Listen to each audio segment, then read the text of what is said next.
하늘과 바위 위치에 하늘과 하늘 구석이 하나님과 하나님의 이름으로 이런 세계에 건설하다.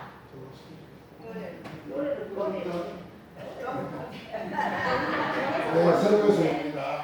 설교하고 좀 해주시겠습니다. 여자 인사.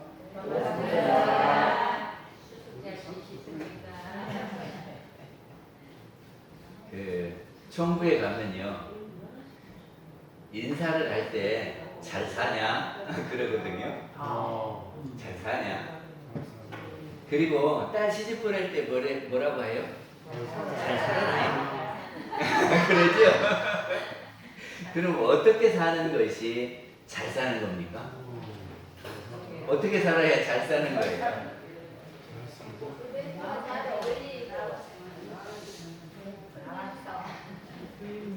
제가 전포교당에 와서 지금 3년째 살고 있는데요. 저 사는 것이 잘 사는 겁니까? 무탈하게 살리지. 그리고 제가 이제 살고 가면 그 경우 잘 살았다 하시려는데 아이고 잘 못 살아서 하시려는지 모르지만 그 잘 살았다라고 하는 것이 무엇이냐 그런 말이죠. 그리고 우리가 한 생을 살고 가요. 그러면 내가 산 한 생이 잘 산 삶이냐 잘 못 산 삶이냐 그러겠지. 어느 분이 돌아가시면 그냥만 잘 살고 간다 그러죠. 그러면 어떻게 살아야 잘 사는 거냐 그죠? 근데 대산종 목사님께서 전 인류의 크게 잘 사는 법 5가지를 본문으로 해주셨거든요. 그래서 그 본문을 오늘 소개를 해보고자 합니다. 첫째는 주인이 되어서 살자 그러거든요. 그러면 주인하고 상대되는 말이 뭐냐 그러면 머슴이지요.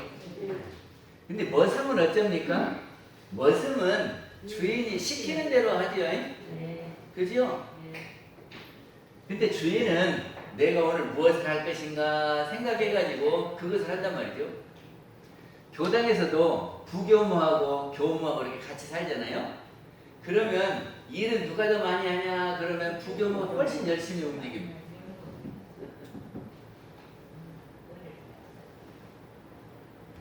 그런데 누가 또 피곤하냐 그러면 부교무가 맨 피곤하다 그래요. 이게 젊은 사람이 좀 더 움직이는 것은 괜찮을까 싶은데 맨날 부교무는 피곤하고 그러거든.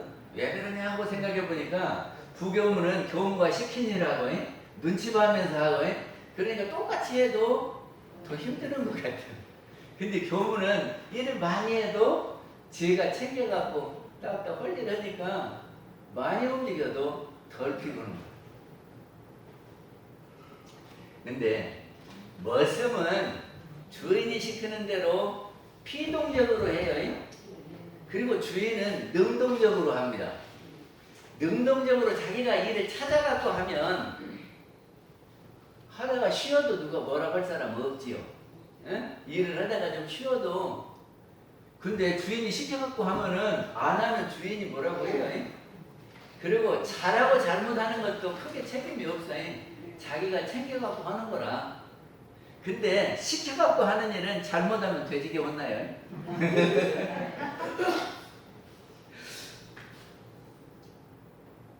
그래서 주인은 이 일을 하고 나면 기쁨도 있고 보람도 있고 그렇죠? 근데 머슴은 허라는 걸 했기 때문에 기쁨이 주인만 못 얻은 것 같아요.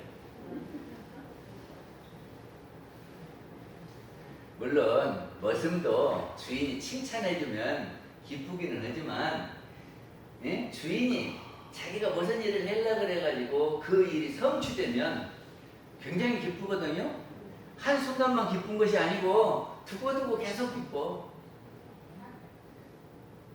그래서 무엇인가 자기가 의도해서 일을 찾아서 해보는 것이 주인이고 그 주인으로 살아야 잘 산다 그런 말이죠. 그러니까 내가 이 생에 와서 내 한 생을 이렇게 살아버리라 하고, 응?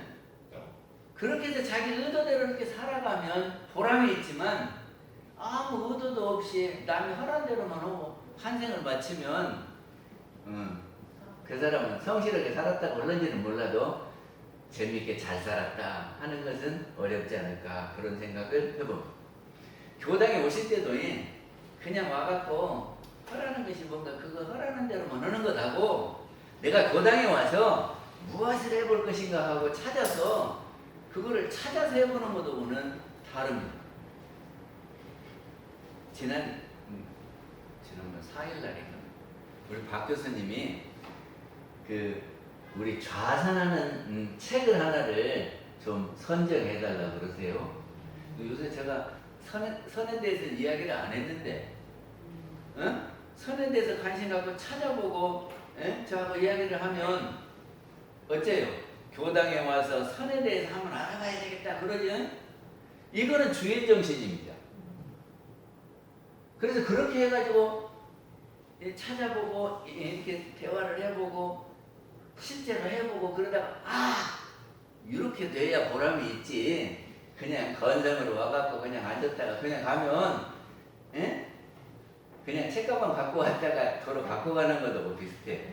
이 교당에 오실 때 내가 교당에서 무엇인가 해볼 것인가, 마음 공부를 하든지 선을 하든지 법문을 하든지, 그래서 모르는 것은 와서 옆에 어른들하고 같이 상의도 해보고 교우한테 물어보기도 하고 경전을 찾아보기도 하고, 그래서 이렇게 하면 기쁘단 말이죠. 그리고 또 주인은 상대되는 말이 손님이에요.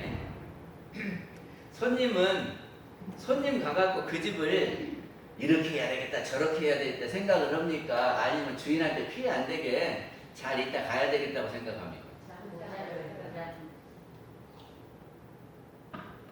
그러니까 손님은 할 일이 없어요. 근데 주인은 내가 여기를 고칠까, 여기를 이렇게 무슨 나무를 심을까, 뭐 이렇게 구상을 한단 말이죠. 그래가지고 뭔가 이렇게 시도를 하잖아요. 그래서 시도를 해서 변화가 나타나면 보람이 있지요.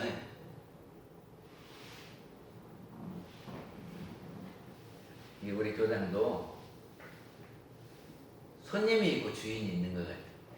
처음 오신 분들은 어디서 무엇을 할지도 모르니까 벙벙하지요. 근데 이제 오래 되면은 그려 교당은 이렇게 돌아가고 여기서 내가 이런 일을 하면 사람들이 좋아할 거고 찾아서 한단 말이죠. 은덕님, 이제 주인이 되셨습니까? 지금도 눈치만 보고 누가 시키는 일만 합니까? 교당이 주인이 돼야 편안하지 손님으로 오면 불편해요. 본인도 불편하고 옆에서 보는 사람도 불편하고.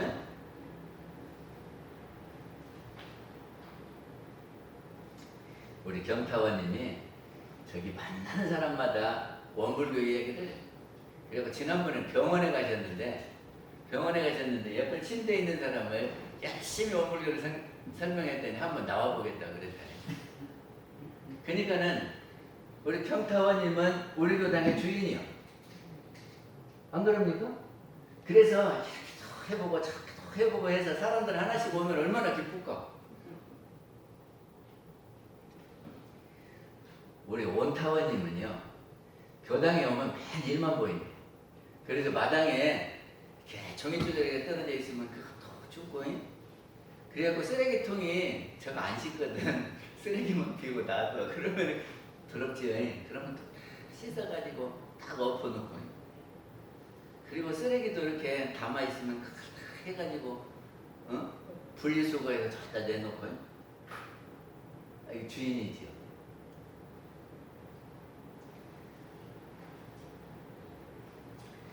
우리 권사님은 일요일날 끝나기만 하면 어떻게든지 법당 청소해놔야 된다고 혼자라도 어디서 그냥 쓸고 그러세요.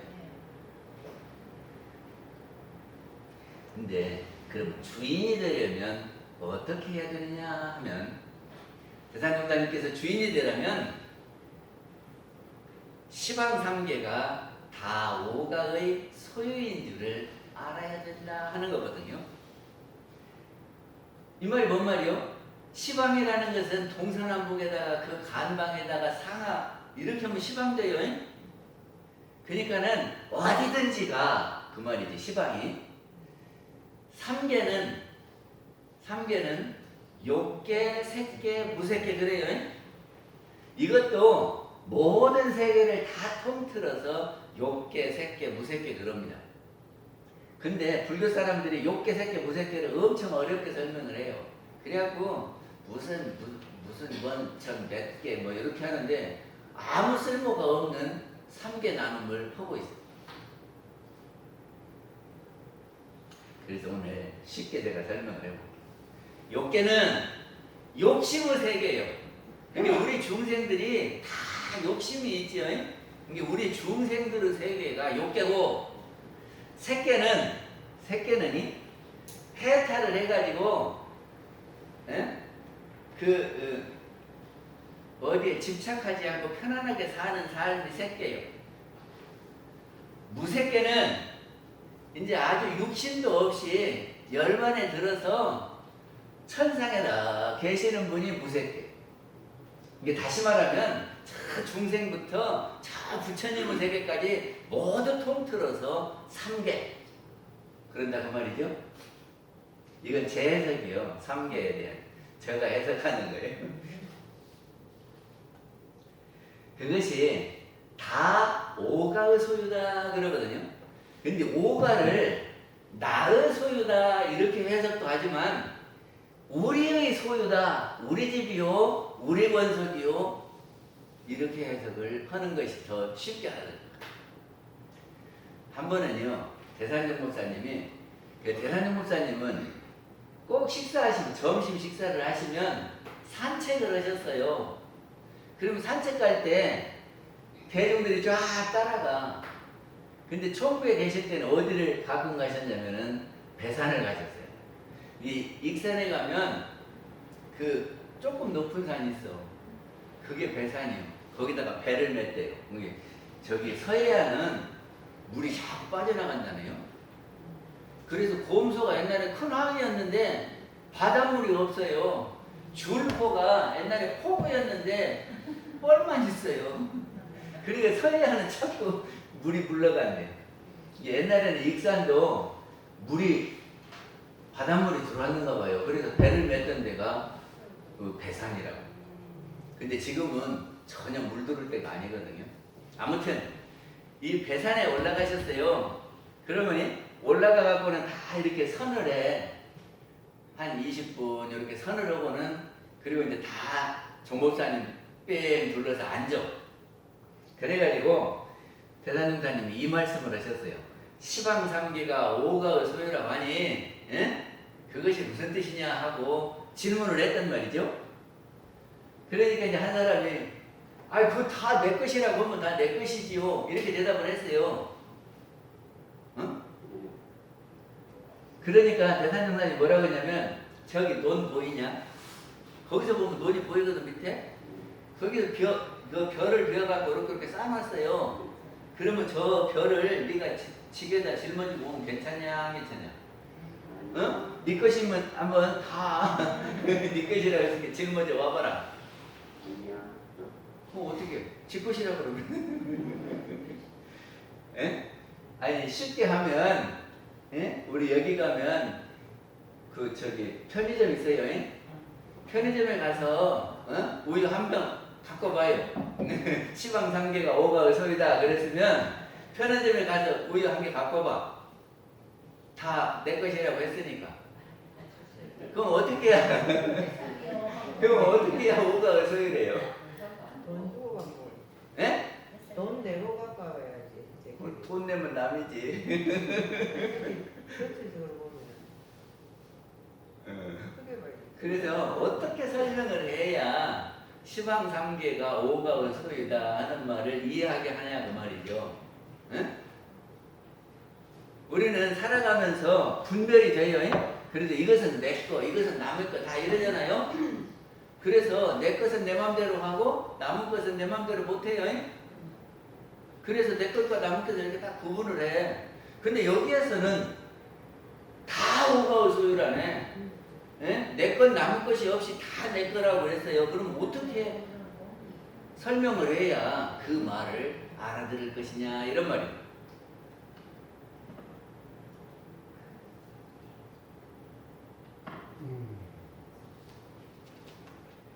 이제 여기를 알아야 섭리를 아는 거예요. 이거를 다른 사람한테 알아듣게 설명을 해야 된단 말이죠. 어? 저기가 전셋집이 있어요. 전셋집은 내 집을 전세를 내줬어. 그러면 그 집은 내 집입니까? 아닙니까? 내 집이 아니요. 아니 전세를 등기가 내 집으로 돼 있는데 내 것이 아니야? 아니 내가 집을 샀어. 그래가지고 내가 안 살고 누구한테 전세를 내줬어. 그럼 이 집이 내 집이요? 아니요? 내 집이지. 내 집이요. 그런데 지금 전세를 내줬으니까 전세 내준 기간에는 그 사람이 관리를 해요. 그러니까 내 집이라도 내가 거기를 들어가려면 전세 사는 사람한테 내가 들어가 봐야 되겠다 이렇게 말해야 돼요. 그러니까 절차가 있는 것이요. 내 것이라고 내 맘대로 하는 것이 아니라 절차가 있다 그런 말이죠. 그러니까 그 절차를 알아서 내 것을 쓰는 거예요. 아시겠어요? 은행에다가 예금을 100만 원을 했으면 그 100만 원이 내 거요? 아니요? 근데 이놈 통장 갖고 가서 지리산 꼭대기 가서 돈 내놔 하면 줘요? 안 줘요? 통장을 아무리 불러가지고 통장 보고 돈 내놓으라고 그래도 안 주는 거예요. 그리고 은행에 가서 비밀번호를 잊어버려봐. 그러면 줘요? 안 줘요? 그러니까 내 것이라도 그것을 이용하는 데는 방법도 있고 절차도 있고 그런 거예요. 다 내 것이기는 한데 그 절차를 알아서 사용은 하는 것이다. 그러니까 볏집을 짊어지고 와봐라 그러면 순서와 절차가 있습니다. 그래야겠지.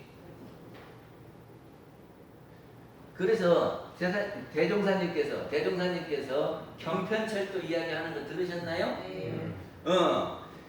한 번은 대종사님 어디를 가시는데 그때 전라도에는 경편철도가 있었어.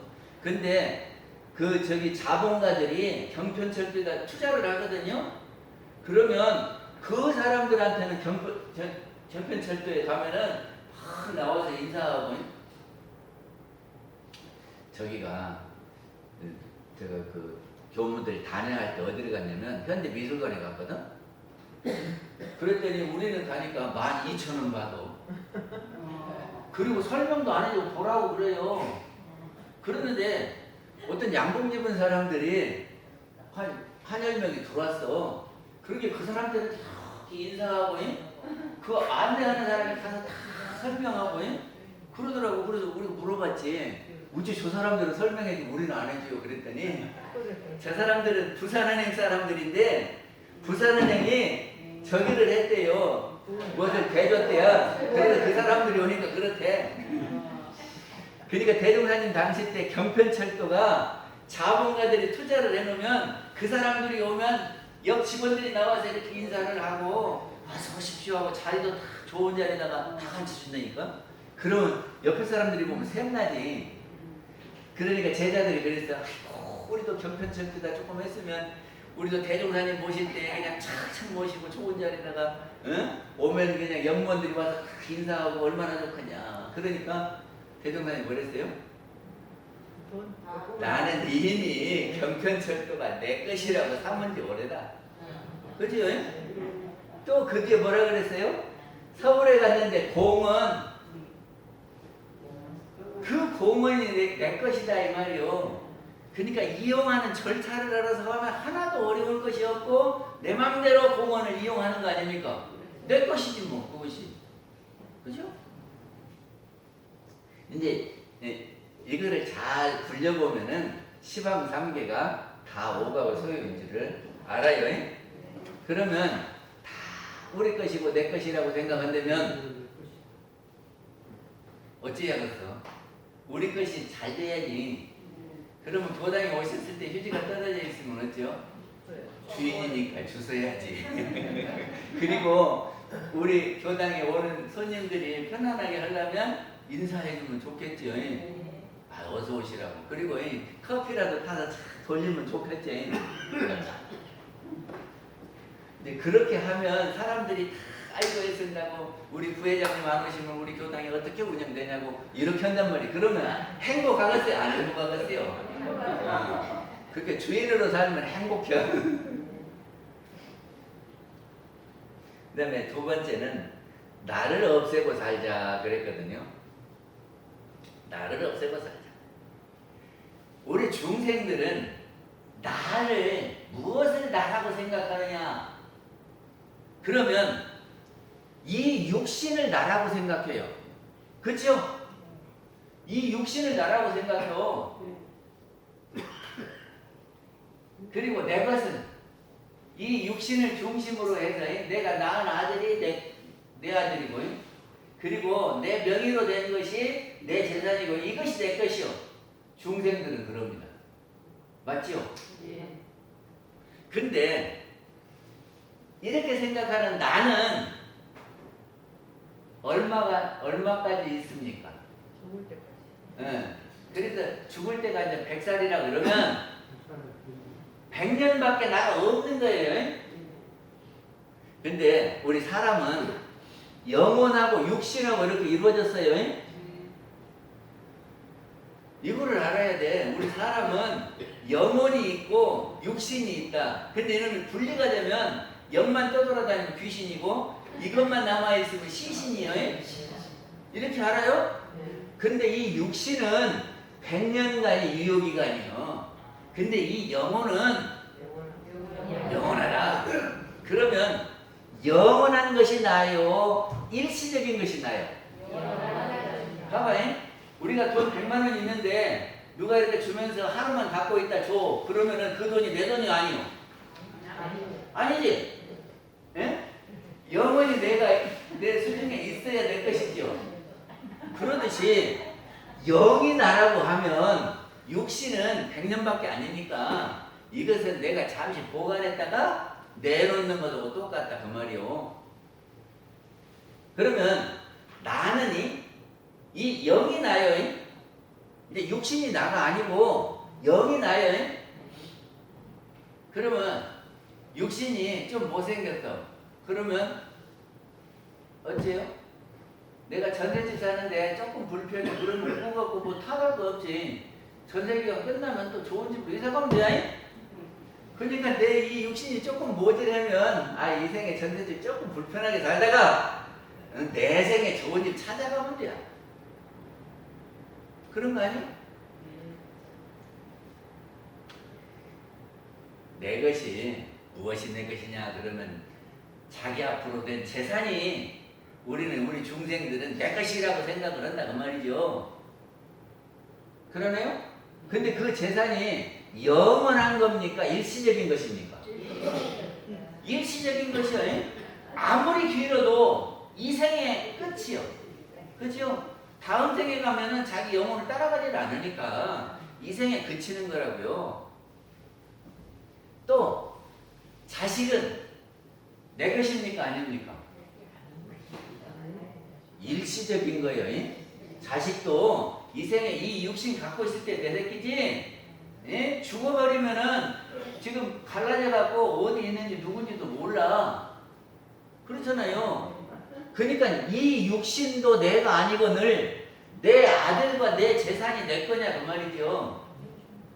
그러니까 거기에 집착할 것이 없어요. 육신에도 집착할 것이 없고 아들한테도 집착할 것이 없고 재산도 집착할 것이 없어. 전셋집 같이 조금 불편하면 조금 참았다가 내 생에 좋은 데 찾아가면 돼. 그래서 지금을 체험학습이다 제가 맨날 그러거든. 예? 이런 경험도 해보고 저런 경험도 해보고 사는 것이다 얘기가. 어찌요? 인도 여행 가자 그러면 가요 안 가요? 캄보디아 가자 그러면 가요 안 가요? 불편한데? 왜가? 그 체험하러 가는 거야. 그게 인생에 체험하러 왔어. 그렇게 생각하면 한번 와볼 만한데요. 좀 어렵고 힘들어도 이렇게 살아보는 거예요. 그리고 내 생에 좋은데 찾아가면 되잖아.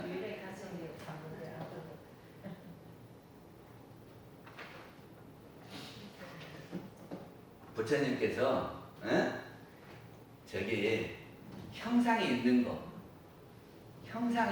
이 모든 것은 허망한 것이다 이렇게 가르쳤어요. 그것을 어디서 그랬냐면은 금강경에 보면 범소유상이 계시 허망이니 약변 대상이 비상이면 즉견열애니라 이렇게 했잖아요. 상 있는 것이 무릇 상 있는 것이 다 허망한 것이요. 그래서 이 상이 있는 것이 없어질 줄 알면, 상이 아닌 것인 줄 알면 곧 열애를 본 것이니라, 견성을 한 것이니라 그 말이죠. 또 있어. 일체 위법이 영웅한 표현 여러 영여전하니 응장여시관이니라. 여기 32장에 있는 사국에거든, 금강경에. 모양꼴 가득한 모든 것은 꿈이요 물거품 그림자인 것을 그나마 초로와 번개란에 마땅히 그렇게 보이소서 하는 말이요. 네? 모양 있고 꼴 있고 이렇게 형상 있고 이런 모든 것들이 새벽 이슬 같은 거야. 새벽 이슬은 잠시 있다가 없어지는 거죠. 네? 번개불 번쩍하면은 번쩍할 때 있다가 없어져 버리는 거죠. 다 생각해 보면 잠시 있다가 없어지는 것 마땅히 그렇게 보아라. 응장여시관이니라 그런 말이죠. 그런데 내가 해놓은 것은 영원한 겁니까? 일시적인 겁니까? 우리가 지은 것도 있다가 없어지고 또 생겨나고 없어지고 하는 거예요. 그러니까 그것이 영원한 것이 아니요. 그러니까 내가 한 번 지어놓으면은 그것이 영원하다 이렇게 생각하면 안 돼요. 내가 그때 이렇게 지은 것이고 그러면 그때 끝난 거예요. 그래야지 내가 뭐 했다 하는 이것이 부처님께서는 상이다 이렇게 표현을 하는 겁니다. 그래서 무아가 돼서 살면은 잘 사는 거다. 그러니까 중생의 삶과 부처님 삶이 좀 다르지. 중생은 보이는 것 중심으로 살고, 부처님은 영을 중심으로 해서 살아요. 그러니까 한 분은 영생을 중심으로 해서 살고, 한 분은 일생을 중심으로 해서 사는 거예요. 다음에 중도를 잡아서 살자. 근데 중도는요, 또 이게 해석이 여러 가지요. 그래가지고 무엇이 중도인가 잘 모르고. 근데 저는 이렇게 해석합니다. 중은 가운데 중자요. 가운데 있는 거예요. 그리고 도는 길이요. 그러니까 길에서 벗어나지 않게 있는 것이 중도요. 길에서 벗어나지 않게 있는 것이 중도다. 근데 길을 갈 때 양쪽에 낭떨어지자면 이 끝으로 가는 것이 좋아요? 가운데로 가는 것이 좋아요? 네. 그 가운데가 중도예요. 부처님이 그 출가하기 전에는 왕자니까 임금이 그냥 모든 것을 다 바쳐줘서 그러니까는 물질적 풍요를 누리면서 살았잖아요. 그러면 그것은 물질적인 그 끝에 사는 거예요. 그 말이 뭔 말이냐면 세상 사람들이 이렇게 물질적 풍요를 누리고 사는 것이 전혀 없이 살고 여기는 제일 넉넉하게 살아요. 그러면 왕자니까 제일 넉넉한 사람 이쪽 끝에를 산 거예요. 그러면 좋을 것 같죠?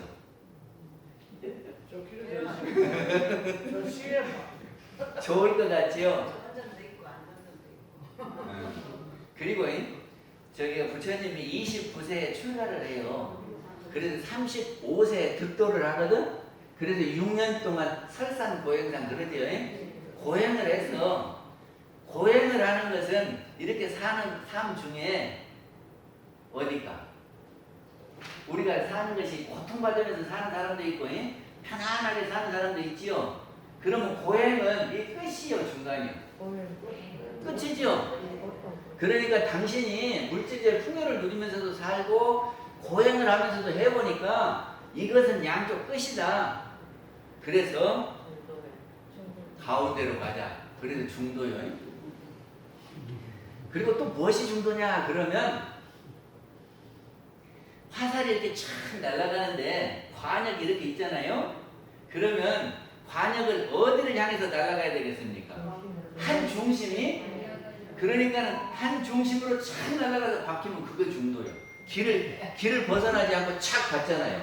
그게 그 상황에 딱 맞는 것이 중도요. 아시겠어요? 그러면 우리가 마음 쓰는 것이 중도를 잡으려면 어떻게 하느냐 그러면 그 상황에 딱 맞게 마음을 운전해 가야 길을 벗어나지 않는 거다. 네? 이 상황이면은 요렇게 가야 길을 안 벗어난다. 그러면 그것이 중도인데, 그러면 상황을 알아야 중도를 찾을 수 있겠죠. 그러겠어요, 안 그러겠어요?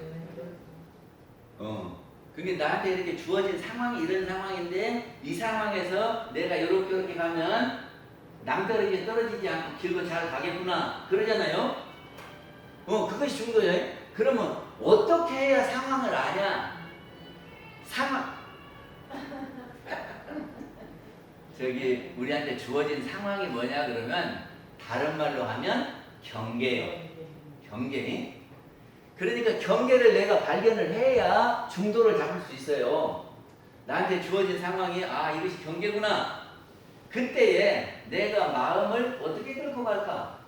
이거 연습하는 것이 뭐예요? 마음 공부예요. 이 마음 공부하는 사람들은 경계 발견하기가 아주 중요해요. 그리고 그 경계에서 내가 마음을 어떻게 운전했냐? 그거를 기재하는 일기요.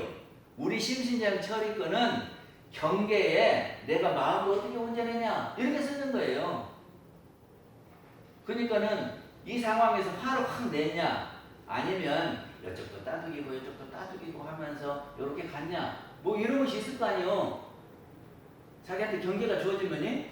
그래서 내가 그대로 쓰면 일기고 그거 일기를 서로 발표하면 아이고 저 사람은 그렇게 했구나. 그러지라고 했었네. 이렇게 알아주면 좋아해. 그것이 교화 단어예요. 교화 단어가 뭐냐? 서로 경계를 당해서 내가 심신작용 처리한 것을 발표하고 서로 알아주고 격려하고 나도 저 상황이 되면 이렇게 해야 되겠네. 이렇게 하는 것이 마음 공부다 그 말이죠. 그리고 그것이 교화 단어고 우리 원불교에 와서 할 일이 그것이다. 그게 이 마음 공부를 한 사람은 교당에 오면은 신이 나는 거예요. 오늘 또 가서 마음 공부 다른 사람 어떻게 했는가 들어보고 내가 이제 그거를 집에 가서 실천해야지. 그러면 재밌는 거고 뭔 말을 했는가도 모르고 있어. 그리고 오면은 내가 뭐 들라 교당 가는 거야.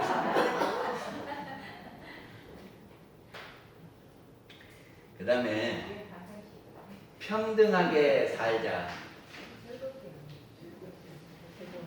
평등하게 살자 하는 거거든요. 근데 우리가 다 평등합니까? 평등하지 않습니까? 이 세상은 불평등한 사회예요. 왜 그러냐면 저 높은 데에 있는 사람도 있고 저 낮은 데에 있는 사람도 있고 누가 그러는데 나는 저 하이직에 있는 말단 공무원은 몰라. 그런 사람이 있고 그러니까 말단이 어디 있고 우회가 어디냐? 같이 직장에서 일어나는데 거기에서 결정권이 있는 사람이 있고 그러는 거지 무슨 사람이 우아래가 있냐 이렇게 말하는 사람도 있더만. 그리고 우리가 사는 삶은 부자도 있고 가난한 사람도 있어요. 차별이 있어. 그러니까 우리 사는 세상은 차별 세상이요. 근데 지금 평등하다라고 하는 것은 무엇이 평등하다고 하는 거냐? 무엇이 평등합니까? 아니 보면은 다 차별이 있어. 이쁜 사람도 있고 미운 사람도 있고 키가 큰 사람도 있고 작은 사람도 있고 다 차별이 있는데 평등하다는 것은 뭘 보고 평등하다고 하냐? 그 말이죠. 무엇이 평등합니까? 맞아요. 본원이 평등한 거예요.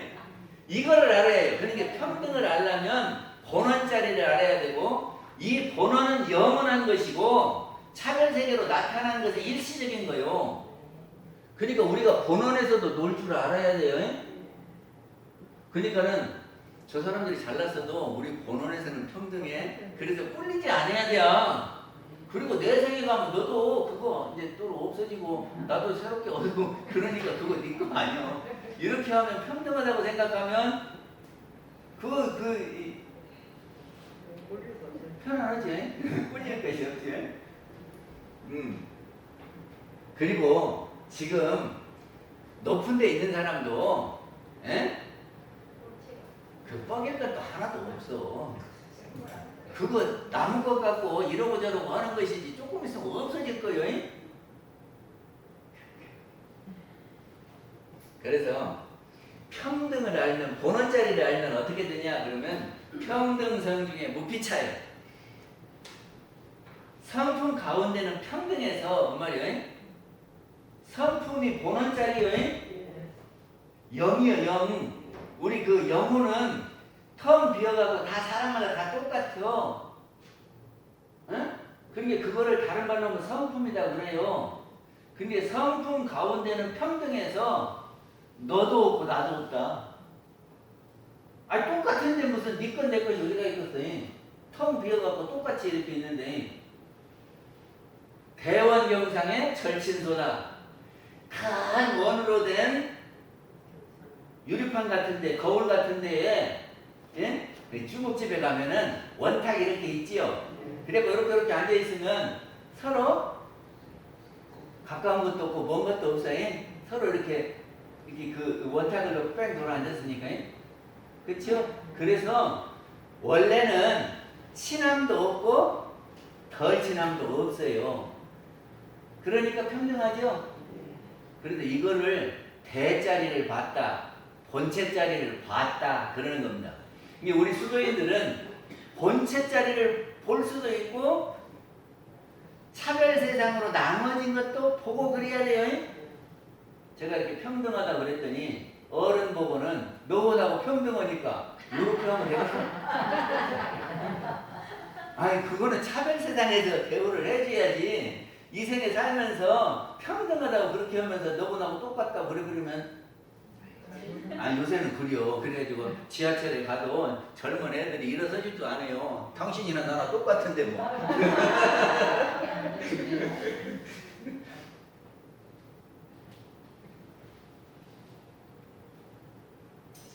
근데 상황에 따라서 마음을 쓰는 거단 말이죠. 그러니까는 시어머니하고 며느리가 있잖아요. 그러면 시어머니는 평등하다 이렇게 마음을 쓰는 것이 도에 맞는 거예요. 에? 그래서 너도 사람이고 나도 사람인데 내가 위에 있다고 누르면 안 된다. 뭐 밥을 할 때도 내가 도울 일 없냐 같이 하자 그러면 좋지. 근데 자기가 가만히 있으면서 밥이 맛있네요. 반찬을 잘하네 보더니 요렇게 하는 것은 평등한 것을 안 하는 거예요. 그치요? 그 며느리는 어떻게 해야 되냐 그러면 며느리는 시어머니는 부모니까 우리가 잘못해야 된다 요렇게 하는 것이 보여. 예? 그게 평등하다 그래서 애들이 어른 보고 너보다고 똑같다 이렇게 하는 것은 중도를 못 잡는 거예요. 그 다음에 마지막으로 자비를 베풀고 살자 그런 겁니다. 자비는 누가 자비를 하냐 그러면 우리의 부모님이 자비를 베푸시는 분입니다. 부모의 심정은 어쩝니까? 자식이 잘 되면 좋아요 안 좋아요? 자식이 취직했다 그러면 좋아요 안 좋아요? 좋지요. 그러니까 자식이 잘 되면 좋고 자식이 다쳐갖고 입원했다 그러면 속상해 안 상해요? 그러니까 잘못되면 속상하고 어떻게 하면 정말 잘 되게 이렇게 하고 잘 되면 기뻐하고 이것이 자비요. 자자는 사람 자자고 비자는 슬플 비자거든. 그러니까 잘하는 일을 사랑스럽고 고맙고 감사하고 그래서 함께하고 잘못된 일은 어떨까 안타깝게 생각하고 어떻게 도와줄까 이렇게 하는 것이 자비단 말이죠. 근데 우리가 부모님은 자기가 낳은 자식한테만 그려 남들한테는 안 하고 그래요, 안 그래요? 근데 부처님은 다 우리 식구라고 생각을 하는 것이 부처님이고, 부모님은 제 몸에서 낳은 애들만, 예? 거기한테만 자비를 베풀어. 그러니까는 우리는 영생의 이치를 알았다 그 말이죠. 그러면 영생을 살면은 우리 가족 아는 사람이 있겠는가 생각해봐요. 예? 이 생에 가족이 있지요. 근데 내 생에 가면 그 가족이 또 있겠지. 그 다음 생에는, 그 다음 생에는. 그러면 우리가 한두 생이 아니고 만생도 아니고 영생을 산다 그러면 누가 우리 가족 아니고 우리 친척 아닌다고 할 수 있습니까? 못 알아듣겠어요?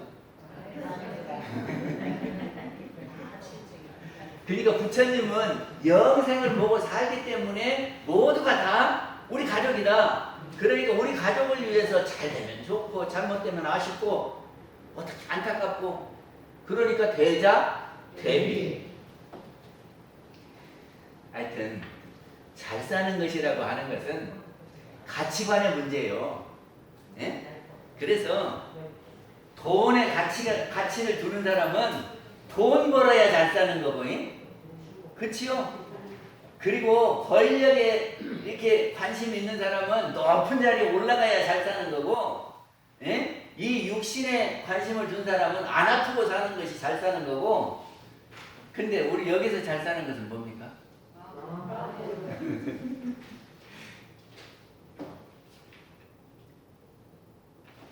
그래서 우리는 부처님의 가치관, 예?